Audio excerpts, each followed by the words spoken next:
George Simpson is a senior film reporter for Express in the UK. He's been writing about James Bond for many years, among other entertainment topics as well.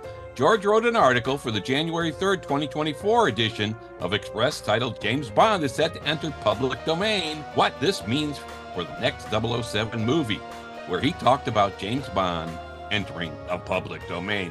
What does that mean for Eon Productions, the world of James Bond, the Amazon acquisition of MGM, and thus the Bond Library? So we thought, hey, let's talk to George and see what this is all about and how it may impact what Eon Production does in the near future. Hi, this is Dan. And Tom.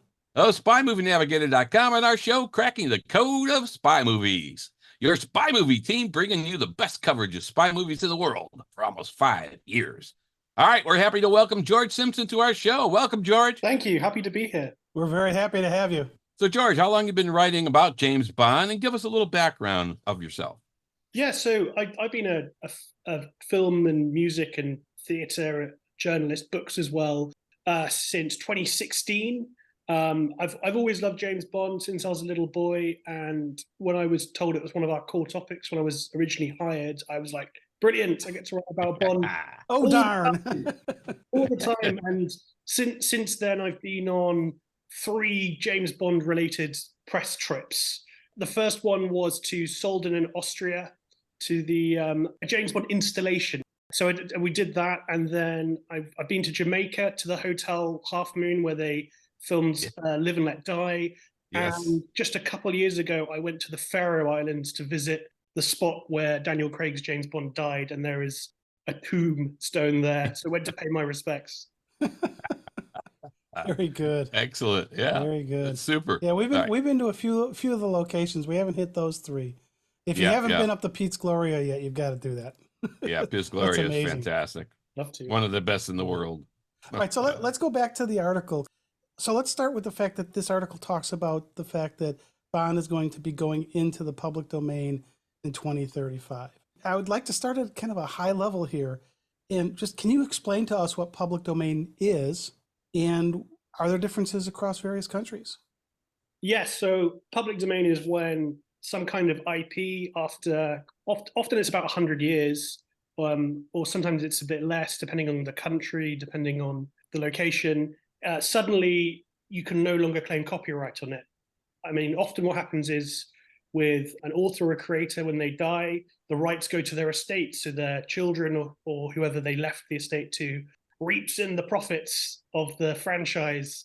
But eventually, most countries realize, can't keep that going on forever. Eventually, it's just going to be part of history, and everyone can have a go with it if they want. So every 1st of January, it's called Public Domain Day because something enters the public domain for the first time.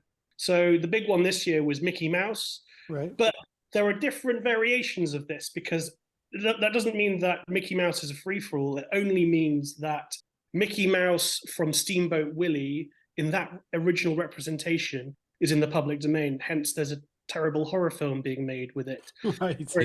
Whereas Disney will continue to have public domain over later incarnations of Mickey Mouse until those go out of copyright.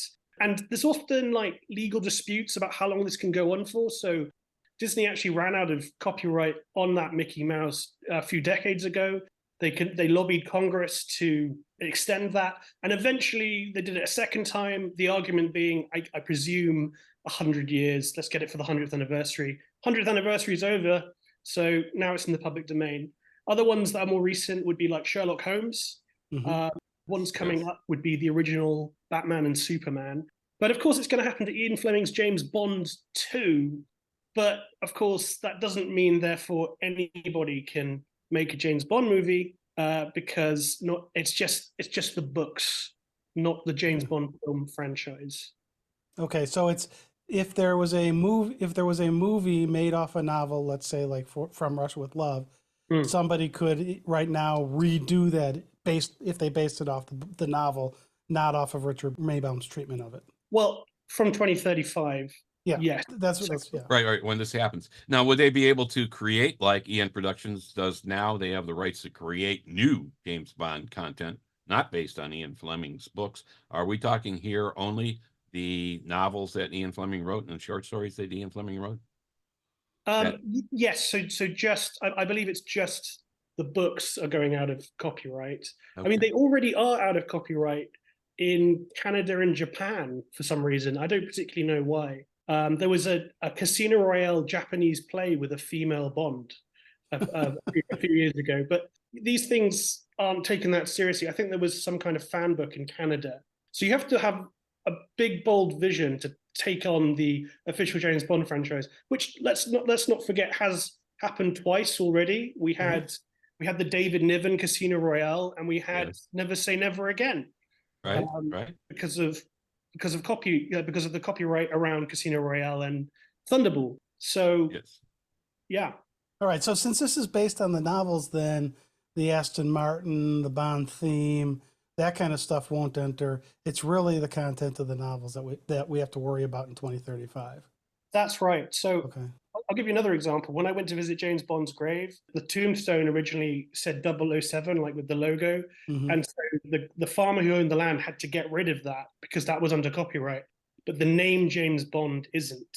Yeah, Okay. that's right. Yeah, that's strange. I actually interviewed the man, Joe Karoff, who created the 007 logo. He's 102 years old. Wow. He lives in New York. We just did it a few months ago. And he is so with it. It's man, if I get to Sharp guy. 102, I want to be as alive as that guy is. It's just Fantastic. amazing. Yeah. Anyway, all right, George, we all been wondering what Eon Productions will do now that in No Time to Die, well, like we kind of mentioned, everyone dies, including Bond. So it's time for a lot of people to die.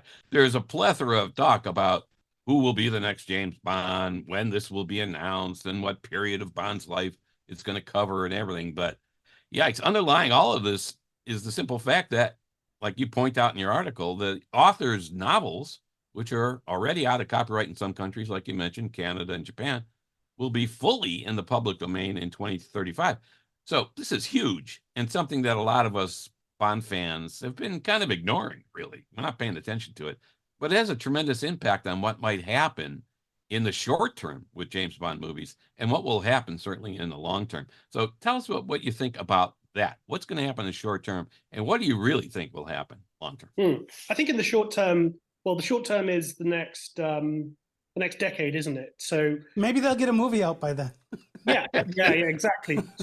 So I think my prediction would be the next decade is the next Bond's period, and they're going to make the most of having that copyright and that period. But then I think they'll probably be already thinking about what are we going to do when we have those competitors, because they will happen, and they've already had it before, but it survived. You know, in 1983 we had Sean Connery returning in Never Say Never Again against Roger Moore's Octopussy. And it's one of the reasons that Roger Moore was convinced to come back in Octopussy, because they didn't want someone like James Brolin, who I interviewed about almost becoming Bond, going up against the OG Sean Connery. So I think what will happen in the short term is not a lot.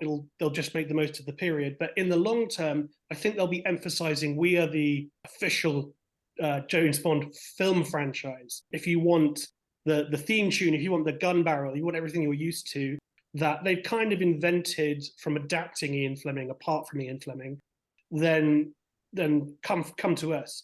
But there will be rivals. I think it's inevitable there will be, and I welcome this, direct adaptations of the Fleming novels in period setting, which is something I would love to see. I mean, there were all these rumors recently about Christopher Nolan being in talks as a big Bond fan, but he recently poo-pooed that when interviewed about it at the Golden Globes. But I mean, Nolan can just wait a decade and then he can just do that. And I'd be perfectly fine for him to adapt a James Bond novel without the Bond theme, just as something new in a period setting. It'd be interesting. It'd be different. Yeah, I have a question too. Now, if it's based on the James Bond novels by Ian Fleming, let's look at Moonraker, for instance. Yeah. Look at what they did in Moonraker from Eon Productions versus what's in the book. I mean, what's in the book? A rocket goes up, it comes back down. That's the idea. And boom, that's that. It was well done. I loved reading that book. It's one of the best, really, Ian Fleming novels. I think it was a great read, but it would be pretty boring if they had done that in 1979, right? Here goes a rocket, it comes down, hee hee, wow, when we've been to the moon. So will people, other production companies adapting the Fleming novels, will they be able to have that flexibility to change the story like Eon Productions has? They might not, right? They have to do the Yeah, book. that's a really good question. I guess they would have to. I guess that's where it comes into legal disputes, if there are Yeah. ones, and it'd be slightly open to interpretation and what you can argue in a liable case. But I imagine they'd try and step away from the 79 Roger Moore story and try and focus more on the Fleming book as much as possible, albeit at risk of a cease and desist. Yeah, yeah. I That think would that'll be a stink. good. That would stink to put $200 million into a movie and get a cease and desist on it. Yikes! So, I think it'd be interesting to see what the legal battle is there, because Eon Productions has the right to do whatever they want. When they ran out of Ian Fleming material, they could make up their own for James Bond. Will others be able to do that, or will they have to stick to the novels? And sounds like they may have to stick to the novels in and terms of, it's I going mean, to be for interesting legal, too, because like legal stuff. Never Say Never Again has a very different feel as a Bond movie because it doesn't have the themes. Right, the music's not right. I mean, there's production value and stuff, but in general, the story's okay because it's Thunderball, right? Yeah. But the fact that you don't have the trappings of what we expect, the gun barrel or whatever, from James Bond, it definitely loses something. So it's going to be interesting then how these companies, and you're seeing this with a lot of stuff coming into public domain right now, as people are trying to figure out what can we do with this. And what can we get away with, and B, what's going to be something the audience is going to want if we're doing a quote unquote remake, if you will. Yeah, it's a bit of a minefield, I think, and you'd have to be really lawyered up, I think, to go for it post 35. And for all we know, yeah, I'm no legal expert. I'm just going by on what I've researched, but I wouldn't be surprised if they seeked to extend the copyright in some way over certain aspects, that if they could argue it in court and get away with it, yeah, to keep competitors at bay. Yeah. I never really understood that, why the creativity of an individual writer, for instance, would be public domain. I mean, what does that serve? Really, I mean, you can see with medical stuff, right? With research and medical applications and pills and whatever, that hey, it benefits humanity and so on. I never really got this. I created this thing out of my mind. Why should it be public domain? I never understood that. It also depends on the creator whether they care or not. So, for example, Back to the Future, you see I've got a DeLorean up there. Yeah. I covered the opening of Back to the Future the musical in London, and I watched a preview with Bob Gale, who created it, and he told me that they never go after people who turn DeLoreans into the time machine because he's like it's a free advert for the movies. Right. So why would we do that? It'd be a waste of time. So it partly depends on how the creator feels about it. Okay. All right. What do you think Ian will do really in the short term now? I mean, they've obviously thinking, hey, if nothing else happens, 2035 is coming, and maybe we lose a lot of what we have now that's exclusive. But I mean, in the short term, you think they're going to come up with a different kind of plan for the reboot of James Bond? Something different. I mean, it's a $7 billion company. They probably want to keep it going. I mean, they are getting older. Maybe they just think, hey, we've made enough money, we're done. But probably not. No, so I went to the premiere of the 007 Road to a Million at Battersea Power Station, and Barbara Broccoli was there. I didn't see her though. I think she was at the back. But I did have a brief interview with Greg Wilson, who's the son of Michael G. Wilson, about his role in it. And it's just really interesting. Post No Time to Die, we've had 60th anniversary celebrations in their various forms. And then we've had the focus on the reality TV show, which is now being greenlit for season 2. So I asked him a bit about that and his involvement, and you know, he's expected to be the one to take over when his father and aunt retire. He didn't really want to go into that. And I did ask him right at the end, where are you at with the next Bond? And he said, it's not in development now, but James Bond will return one day. But I think in reality, I mean, that's what you got to say to the press. I think in reality, the wheel is always spinning. They're Yes. always thinking, looking around, thinking ahead. There's always rumors about talks with actors like Aaron Taylor Johnson. Mhm. When I interviewed Martin Campbell, the director of Casino Royale and GoldenEye, about the process and auditioning Henry Cavill, which was great. That story got picked up in Variety and Hollywood Reporter. I was very pleased with that. He said, "Oh, it's all rubbish. Like, I doubt it's officially started yet." But you never know if there's like rumblings. Sometimes these things turn out to be true in an unofficial capacity. But I think the real challenge now is they've never killed Bond before. So what happens next? And what I Yeah. found That would be a challenge. yeah, Yeah. what I It's found, kind of important.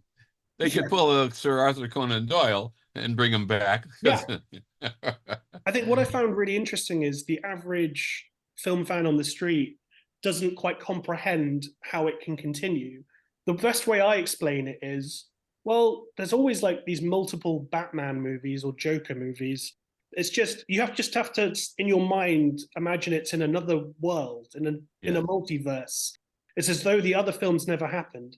But whereas before, I think the logic was that Sean Connery's Bond to Pierce Brosnan was the same man, but he just didn't age, which is why you get like Roger Yeah. Moore at the grave of George Yes. Lazenby's wife, and Yeah. then Pierce Brosnan being told he's a relic of the Cold War. So he's always Yeah. been there like a cartoon character who never ages. But then we had the reboot with Craig, and it's Casino Royale.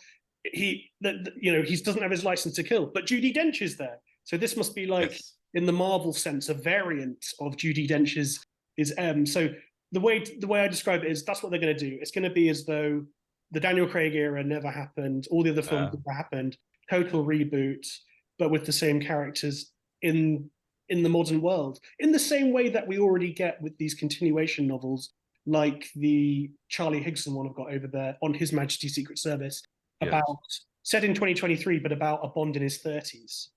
Yeah. Well, that's interesting. But yeah, Eon Productions, their strong suit has never been continuity anyway. So I guess they could just ignore what they've done and say, pay no attention to that man behind the screen. Now, I want to kind of go a little bit different tack here and go into back to the public domain piece of this and talk about what's happened with other properties in the public domain. So you've got, Charlie Chaplin, the Marx Brothers, you mentioned Sherlock Holmes. How is it, if it is, how is 007 going into the public domain going to be different to what happened to Chaplin and Marx Brothers? Because you didn't really see a lot of redos of those. Yeah, Yeah. I think part of it is it relevant to today? Mickey Mouse certainly is, but I don't know if a Charlie Chaplin remaking a Charlie Chaplin film is, unless a director is inspired by it to do a kind of spiritual remake, which often happens. Like there's a current award season movie out now called The Holdovers, which is excellent. But I looked into it, and the writer director, he basically took the story from a French film, a black and white French film from decades ago that I've never heard of. So he thought that it was warranted to do that. I imagine that film's probably in the public domain now. I don't know. But yeah, it depends. People care. People do still care about Sherlock Holmes, but there isn't 60 years of an established Sherlock Holmes film franchise. There are multiple incarnations, a bit like Batman, but Batman's rights are under the Warner Brothers studio label because Mhm. the DC Studios or like Marvel is under Disney. So Mhm. you have estates selling the rights for a certain period of time to a studio or to an individual. Mhm. James Cameron had the Terminator for a while, and then it went to another studio, and then it went back to him, I think. So it's complex. Yeah, it's interesting with Sherlock Holmes, for instance. I mean, there's been so many iterations of Sherlock Holmes that have certainly gone way beyond anything Sir Arthur Conan Doyle had written. I have his autograph, by the way, Sir Arthur Conan Doyle. I collect historical autographs. Cool. So, I mean, that's the kind of thing. It's like someone's granted additional rights to, or it's public domain, and they could say, hey, we can make up anything we want about Sherlock Holmes. Is that how that works? Or is this what's going to happen here? Or like we talked about before, or is it going to be tied to the Fleming books? It's going to be interesting to see how this all works out, or doesn't. Yeah, because the Sherlock Holmes, for example, just before the rights were lost, they were in the public domain. The estate, I think, brought a case against the Netflix movie Enola Holmes because they didn't like the depiction of Sherlock Holmes in that for some reason. But I suppose if you only got like a couple of years left, you may as well go for what you can. Now, one of the ways that the franchise has made money has been over things like the toys, and you have a car back there, or you have little Nellie behind your shoulder there. Yes. Right. Yeah. Yeah, So license stuff. the toys and stuff like that are part of the film franchise, not yes. the books. Is that right? That's right. Yeah. So if Dan and I decided we were going to do Spy Movie Navigator Productions, we were going to do a remake of Goldfinger, and we wanted to bring out an Aston Martin and then have our own series of toys associated with that. I mean, are we going to be able to get away with that, do you think? I think We're thinking here. I think you are, as long as it's again, it would be like, I suppose I'll talk to a lawyer, see what they say. Yeah. I think I imagine the base level of that would be what is in the book that couldn't be conflated with or compared to like the Goldfinger movie. I mean, there'll be some things that are just lifted from the book and put in the Goldfinger movie, but then if it's just directly from the book, then you can use it, I would assume. Whereas the things they make up from the movie, then you'd be ripping off the movie. So it depends. That's going to be the key question. I think that's the key.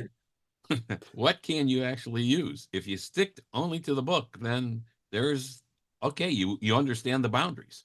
If it's not, if it goes beyond that, it could be interesting, because the Aston Martin, I mean, Eon Productions are the ones who created that monster with that, right? And a lot of the other, the music, the gun barrel, all that kind of stuff, like we talked about before. So this is a big deal. Now with what you've seen in the industry, if Eon Productions called you up and say, hey, George, we need some guidance here, is how do we make the most money we can in the next 11 years before James Bond goes in the public domain? What guidance would you give them? Ooh, I think I'd probably give them what they want, guidance that they kind of already know anyway, because it would be the guidance Cubby gave Michael and Barbara, which is don't let them mess it up, which is, I think it's often misquoted as don't mess it up, but it was actually don't let other people mess it up. And I think they know what works, what people want, and that would be obvious things like James Bond remaining a man, because that the character is male and a very masculine character.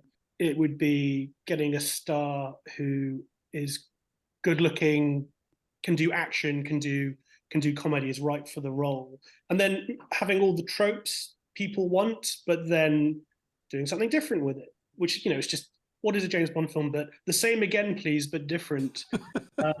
I think something that I'd like to see them do before copyright changes is reboot iconic villains. Like, we've already had Blofeld, and there was all this stuff around Rami Malek's Safin being Dr. No, which I was a bit disappointed. Right. He wasn't, but I would love to see Dr. No and Goldfinger come back. You don't have to call the movies that, but they could make the most of using those villains before other people in 10 years' time want to do that with a novel. It might even put them off doing it if it's been done too recently.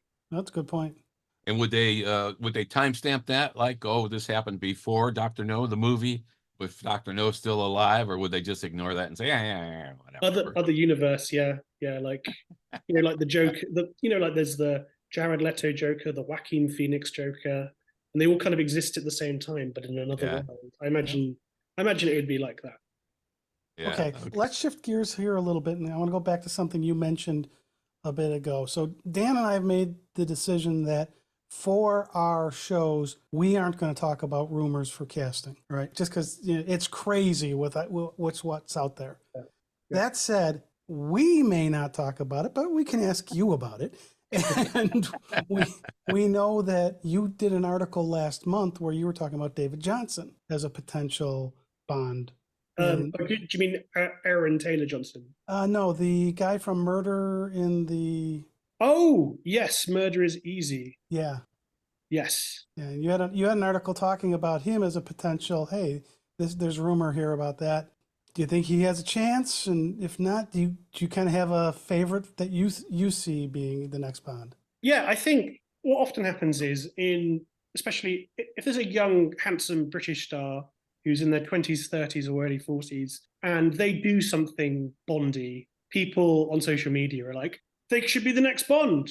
Often it's like wearing a tux, which is what he was doing. But he was also, when I watched that and I thought he's quite suave and debonair, and in a way it's almost like a Bond audition, a bit like James Norton in, I think it was the BBC's McMafia. I think the opening scene was in a tux in a casino. So there was suddenly like people going, wow, he should be James Bond. Of course, Yes. some of this, though, is actually just quite helpful for stars' profiles. I'm sure their agents kind of encourage them to wear a tux on a red carpet. I remember when Bridgerton came out and Reggie Jean Page, suddenly there was a lot of Yes. buzz around him. Yes. And when I went on Getty Images, where as a journalist I got my photos, there was some very Bond pictures of him on the red carpet in a tux with a watch doing this. And he wrote on his Twitter page, there was an advert for Bridgerton, but the message at the top of it said "shaken and stirred," and I thought, I wonder why he wrote that.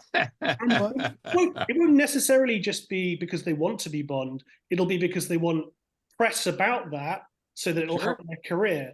Yeah. So it works kind of both ways in that regard. I think all that we really know is that the next James Bond will be an actor in their 30s, because Michael G. Wilson said that. He said Bond's a veteran, so he can't be in his 20s. And I mean, he could be in his early 40s, I suppose. He did used to be in the early days when they cast him.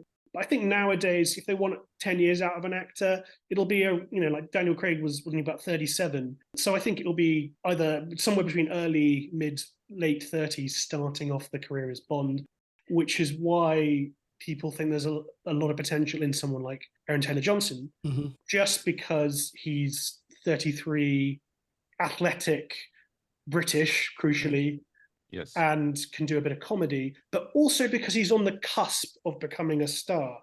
He's not quite an A-lister yet, but I think he's about to become one. A bit like Daniel Craig was that guy from Layer Cake when he was cast. I don't think that, so someone in their 30s, someone who isn't a major megastar or associated with another big brand like Henry Cavill, Superman. Yeah. Dan, you and I are out. Darn it. Yeah. All right. When all of this happens, and we've had 60 years of James Bond in the movies, and worldwide fans just love when another Bond movie is coming out. So given all of this, how bullish are you on the future of James Bond in these next few movies that might be coming out, or whatever happens in these next 10 years? How bullish are you on that future of Bond? How am I feeling about it? Yeah. Will it be as successful, like we're all waiting for the next Bond movie, like No Time to Die? With the pandemic, we had to wait an extra 18 months or whatever it was. Are people going to be feeling the same way? Like, oh man, we can't wait to the next Bond movie? Or are they at this point thinking, what the hell are they going to do? Yeah, I think there will be a lot of buzz, because I think Eon Productions realize they have a luxury brand, which means that they want it to be not too often like a Marvel movie, which is why we don't get one every 2 years like in the old days. They like to take their time, because whoever the new Bond is, they're a brand ambassador as well. They are the face of the franchise. And I think the industry has changed significantly in that Daniel Craig is a Bond like no Bond we've seen before, in that he becomes a producer. He's earning hundreds of millions. He's gushed over by Barbara Broccoli. Yes. He can command, making a fifth film with a gap almost as big as between License to Kill and GoldenEye, when there were issues around when can we make the next one. So I think in that regards, we're going to have another megastar like that. But we see that already with the way that TV stars can become A-listers now. Like, take a similar franchise like Doctor Who, British TV show, which has been on just over 60 years as well, Yeah. and has a main lead character whose face changes. Stars from that, TV stars didn't transition to movie stars in the same way, and it'd probably be the biggest thing they did. Whereas now, a supporting character like a companion like Karen Gillan can become a Hollywood A-lister. So yeah, it's completely changed because we're in a golden age of TV where movie Yes. stars will come down to TV and TV stars will go up and move around. So I think, I think it will be a big deal. Yeah. All right. That's a good point. All right, I've got one other question for you here, George, and it's a total shift in everything, and it's just the fact that Dan and I are here in the U.S. and you're in the U.K. And has the movie market come back? Like when I go to a movie now, I might have 12. We just went and saw Mean Girls, the pre-release Mean Girls. I think there were 6 of us in the theater. When I saw Willy Wonka, my wife and I were the only 2 in the theater. And so has theater started coming back more in the UK than it has here? And what's your experience been? Well, I think the pandemic changed everything. We started having hybrid releases. People already, I mean, even before the pandemic, cinemas were struggling with, streaming now means people can just need a really good reason to go outside. I don't know what the movie theatre scene is like as much in the US, but in the UK, it meant that some of our big cinema or movie theatre franchises were like, okay, I mean, you guys have AMC. We call that Cineworld. That's Right. you get the introduction of like 4DX, the chair moves. You can't get that at home. Or our Odeon cinemas are now luxury, so you get like a big armchair that you can put your feet up on, and sometimes you can have a meal. That it had to be a real experience. Or IMAX, that already existed. So they were already dealing with that, and the pandemic hits and people are even more stuck at home. You get Netflix movies, etc. I'm finding now that apart from like big film fans, people will not go and they'll just wait for streaming unless it's an event film. So since the pandemic, I go to lots of critic screenings anyway. They're always packed because it's free and you're covering it. But when I go to my local Cineworld, my local AMC, it is pretty empty. Yeah. The only exception was Barbie and Oppenheimer, because those were event films. So people will still go out for those. Yeah. But other than that, less so. And especially if it's a lot of these award season movies are just financed and distributed by Apple TV Plus, Netflix, and they'll now get a little bit of time in the movie theater before going to the streaming service because they want them to be considered for awards. I think you have to have 2 weeks, in a movie theater. Yeah. And therefore people are like, well, I'll just wait until I can watch it at home. I mean, my parents are huge film fans, but since the pandemic, they're like, I don't think I'm ever going to the movie theater ever again. And my father just waits for like Oppenheimer because at home it's just £15.99 or pounds to rent it. And he's like, I can pause it. Our TV's big in 4K. I can go get a drink. I don't have to go anywhere. So I think that's massively changed. However, for Bond, that's event cinema. People will still come out for Bond. I hope so, because it changes the whole revenue model too. Yeah. It's funny you mentioned the being able to pause it. So I've been going to some of the Indian spy movies lately, and films in India still have an intermission in the middle of them. But they're pretty long, aren't they? Well, some of them. Look at the MI Dead Reckoning, right? The 2 hours and 43 minutes. Yeah. Boy, an intermission in the middle of that would have been kind of nice. Yeah. And even in a 2 hour or an hour and 45-minute Indian movie, I've had it where there's been an intermission, which I think it helps with that. Oh, I need to pause either because I got to take a bio break or I want to go get another cocktail or whatever. The other thing is here, I've been going to the theaters where they'll bring you a cocktail. So you can be sitting in your comfy chair, watching it on the big screen and bring you. Like you said, George, you can make it an experience, then maybe people will go. Yep. But you're right, though. A lot of people are not returning, but maybe for the Bond films, they will. But it changes the revenue model, too, for all these companies spending hundreds of millions of dollars on films, on production, right? It's like, if we're not going to get that revenue stream from theaters, which was their main revenue stream before, that changes the way they're going to look at things and how much they're going to spend. on producing a movie, right? Yeah, look at like the latest Indiana Jones film came out last year. One of Disney's biggest flops. Mhm. Yeah. I mean, probably lots of reasons why. I imagine part of it is the last one wasn't very good. Harrison Ford's very old. Who's this franchise for apart from men in their 30s, 40s, and 50s now? Well, personally, I think they should have James Bonded it a long time ago and keep replacing the character. But it didn't make any money. So instead of the usual model of like with Marvel movies, they make enough money, we're going to put it on Disney Plus in like 4 months' time. They stretched that out till the end of the year because they wanted to make up more money from people buying it on premium on demand for like $20 or whatever. So now, as the industry is going on, and you've got to come up with stuff. We like take Bond. You've got to come up with stuff to write about Bond.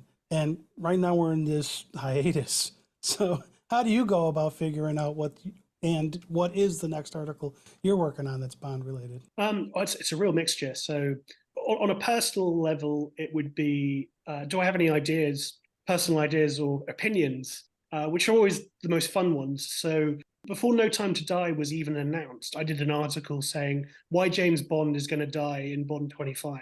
I just kind of believed it would happen, and it did.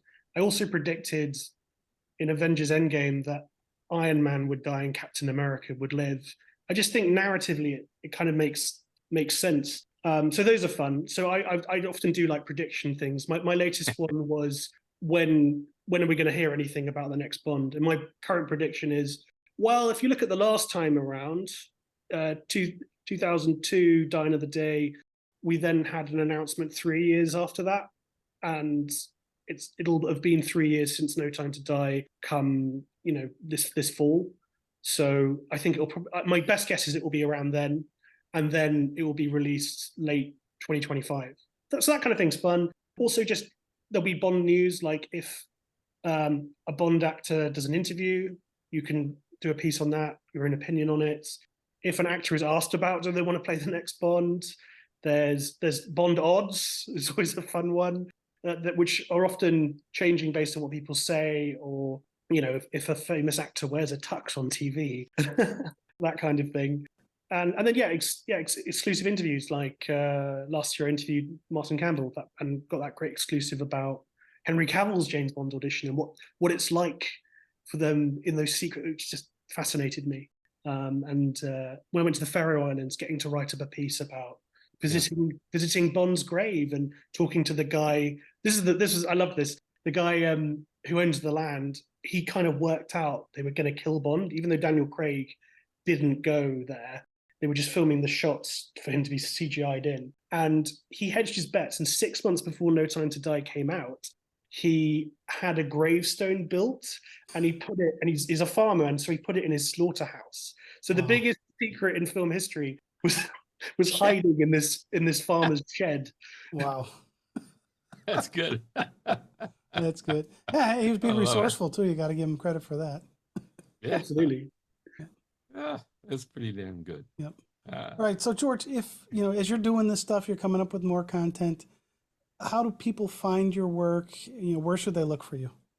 Yeah. Okay. So I'm on. There's in the UK there is a national newspaper called the Daily Express, which actually used to serialize Ian Fleming's Bond novels. So we have a big Bond history connection there, back when the novels were originally coming out. And the website of that publication is called express.co.uk. And in the showbiz entertainment section, there's a film section where my regular Bond coverage comes up. But I mean, if you just go on one of those and click the hyperlink James Bond, it'll give you all the articles for everything that we've done recently. Yeah. That's all right. awesome. Hey, George, thanks so much for being part of our show and talking about the future of James Bond. Thank you. My pleasure. Yeah. Thank you so much. Love to have you back for some more stuff. Yeah, absolutely. Sounds good. All right. Hey, that's a wrap. This has been Dan. And Tom. Of SpyMovieNavigator.com and our show, Cracking the Code of Spy Movies. Subscribe to our show in your favorite podcast app and on our YouTube channel as well. Lots of fun stuff there. Thanks for listening. We appreciate you spending time with us.